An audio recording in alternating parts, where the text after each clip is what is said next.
نحمده ونصلي على رسوله الكريم اما بعد فاعوذ بالله من الشیطان الرجیم بسم اللہ الرحمن الرحیم فاسألوا اہل الذکر ان کنتم لا تعلمون صدق اللہ العظیم۔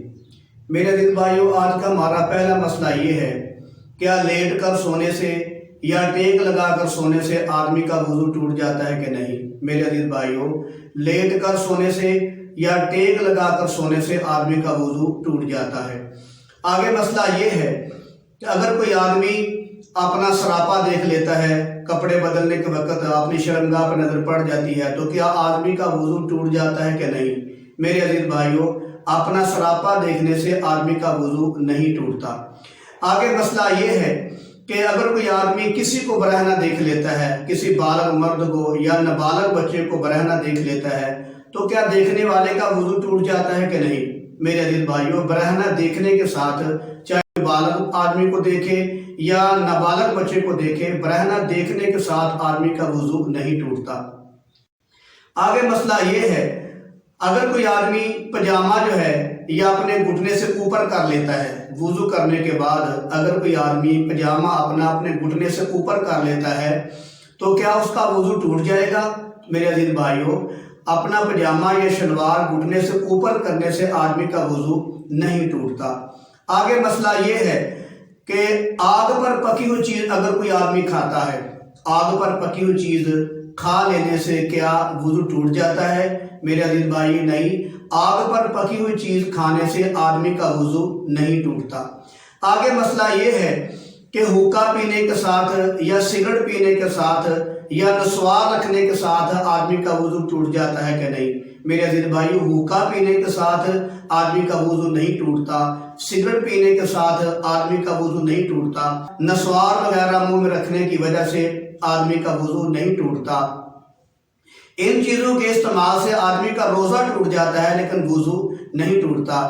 لیکن نبی کریم صلی اللہ علیہ وسلم کی حدیث مبارکہ ہے کہ بدبودار چیز کھا کر مسجد میں نہ آئیں، ایسے فرشتوں کو تکلیف ہوتی ہے، لہذا بدبودار چیز کھا کر مسجد میں نہیں آنا چاہیے۔ اگر کھا بھی لی ہے تو اس سے پہلے اچھے طریقے سے منہ کو صاف کرنا چاہیے۔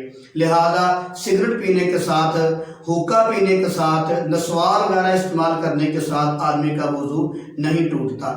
آگے مسئلہ یہ ہے کہ ناخن جو ہے ان کے اندر میل پھنسی ہوئی ہے، اگر کوئی آدمی وضو کرتا ہے تو کیا اس کا وضو ہو جائے گا نہیں؟ میرے عزیز بھائیوں، وہ جو میل ہوتی ہے وضو کرتے وقت وہ گیلی ہو جاتی ہے، وہ تر ہو جاتی ہے، اور میل کے آگے جو حصہ ہوتا ہے جسم کا وہ بھی تر ہو جاتا ہے، لہذا میل اگر ناخن میں رہے بھی پھر بھی آدمی کا وضو ہو جاتا ہے۔ آگے مسئلہ یہ ہے، اگر کسی عورت نے ناخن پالش لگائی ہوئی ہو تو کیا اس کا وضو ہو جاتا ہے؟ میرے عزیز بھائیوں، ناخن پالش لگانے کی وجہ سے عورت کا وضو نہیں ہوگا، اس کا غسل بھی نہیں ہوگا، کیونکہ ناخن پالش جو ہے اس کی تہ جم جاتی ہے، جو اصل ناخن کا جسم ہے اس کو پانی نہیں لگتا، لہذا ناخن پالش کی وجہ سے عورت کا وضو بھی نہیں ہوگا، اس کا غسل بھی نہیں ہوگا۔ آگے مسئلہ یہ ہے کہ اگر کوئی عورت فوت ہو گئی ہے تو اس کے ناخن پر پالش لگی ہوئی تھی، کیا میت کو نہانے کے لیے کیا اس کو پالش اتارنی پڑے گی یا ویسے اس کا غسل ہو جائے گا؟ میرے عزیز بھائیوں، اگر عورت کا انتقال ہو گیا، اس کے ناخن پہ پالش لگی ہوئی تھی تو اس کو اتارنا پڑے گا، چاہے ریگمار لگائیں، چاہے چوسا لگائیں، جو مرضی لگائیں، تاکہ دوسری عورتوں کو بھی یہ عبرت حاصل ہو کہ یہ وہ چیزیں کہ جس سے آدمی کا غسل نہیں ہو سکتا، وضو نہیں ہو سکتا، ان کو استعمال نہیں کرنا چاہیے۔ آگے مسئلہ یہ ہے کہ جو عورتیں اپنے ہونٹوں پر لپسٹک لگاتی ہیں، کیا اسے وضو ہو جاتا ہے؟ تو میرے عزیز بھائیوں اور میری اسلامی بہنوں، لپسٹک لگانے سے وضو تو ہو جاتا ہے، لیکن اگر اتنی موٹی لگی ہوئی ہو، اس کی تہ جم جائے کہ ہونٹوں تک پانی بھی نہ لگے، کہ ہونٹوں کو پانی تک بھی نہ لگے، تو اس طریقے کے ساتھ اس کا جو ہے وضو نہیں ہوگا، غسل بھی نہیں ہوگا۔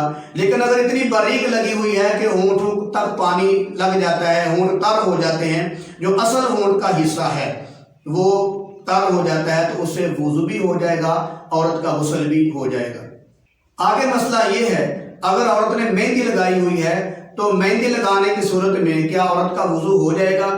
میرے عزیز بھائی ایک مہندی وہ ہوتی ہے جس کا جسم ہوتا ہے جو مہندی لگائی ہوتی ہے، اور ایک مہندی وہ ہوتی ہے کہ اس کو دھو دیا جاتا ہے، بعد میں اس کا رنگ رہ جاتا ہے، اس کو بھی مہندی عام طور پہ کہا جاتا ہے۔ تو وہ مہندی جو گارے کی طرح لیپی جاتی ہے، اگر وہ لگی ہوئی ہو تو اس کا وضو نہیں ہوگا۔ ہاں اگر مہندی کو اتار لیا جائے، وہ جو رنگ چڑھا ہوتا ہے، رنگ اگر چڑھا ہوا ہو تو اسے وضو بھی ہو جائے گا، غسل بھی ہو جائے گا، لہذا مہندی اگر لگی ہوئی ہو تو وضو نہیں ہوتا۔ آگے مسئلہ یہ ہے کہ اگر کوئی مرد ہے، اس نے مہندی لگائی ہوئی ہے یا سر پر مہندی لگائی ہوئی ہے، تو کیا اس کا سر کا مسح ہو جائے گا یا اس کا جو ہے وضو ہو جائے گا؟ تو میرے عزیز بھائی میں نے بتا دیا، مرد ہو یا عورت ہو، اگر وہ لیپ والی مہندی لگی ہوئی ہے تو اسے وضو بھی نہیں ہوگا، غسل بھی نہیں ہوگا، حتیٰ کہ سر کا مسح بھی نہیں ہوگا۔ لیکن اگر مہندی کا رنگ چڑھا ہوا ہے تو اسے وضو بھی ہو جاتا ہے، غسل کرنا بھی جائز ہے۔ آگے مسئلہ یہ ہے کہ بال کٹوانے کے ساتھ کیا آدمی کا وضو ٹوٹ جاتا ہے؟ میرے عزیز بھائیوں، بال کٹوانے کے ساتھ آدمی کا وضو نہیں ٹوٹتا، دوبارہ وضو کرنے کی ضرورت نہیں ہے۔ ایسے ہی اگر کوئی آدمی ناخن کاٹتا ہے تو اس کا بھی وضو خراب نہیں ہوتا، دوبارہ وضو کرنے کی ضرورت نہیں ہے، ناخن کاٹنے سے آدمی کا وضو خراب نہیں ہوتا۔ آگے مسئلہ یہ ہے کہ بعض لوگوں نے اپنے دانتوں پر چاندی کا خول چڑھایا ہوتا ہے، بعض نے سونے کا، بعض نے پیتل کا۔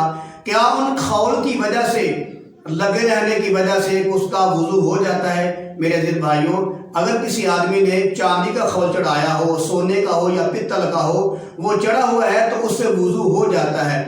تو میرے عزیز بھائیوں، یہ جو سونا، چاندی اور پیتل کی جو دھات ہوتی ہے، جو دانتوں کے اوپر چڑھائی جاتی ہے، جب یہ دانتوں کے ساتھ جڑ جاتی ہے تو یہ دانتوں کے حکم میں ہو جاتی ہے۔